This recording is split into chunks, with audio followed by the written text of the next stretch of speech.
শিশুর জীবনে এমন এক মুহূর্ত আসে যখন সে স্বাধীনভাবে প্রথমবার চাকা ঘোরায়।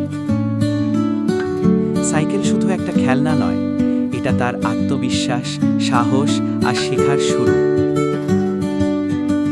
সবচেয়ে গুরুত্বপূর্ণ বিষয় নিরাপত্তা।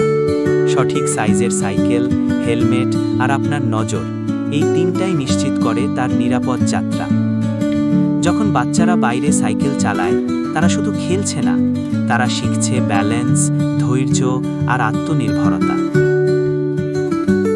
আর যখন পুরো পরিবার একসাথে সাইকেল চালায়, তখন সেটাই হয় আনন্দ, স্বাস্থ্য আর সম্পর্কের সবচেয়ে সুন্দর মেলবন্ধন। ইমরান সাইকেল মার্ট, যেখানে প্রতিটি চাকার সাথে জড়িয়ে আছে আপনার সন্তানের হাসি আর নিরাপত্তা। আজই আসুন আপনার সন্তানের প্রথম নিরাপদ রাইডের সঙ্গী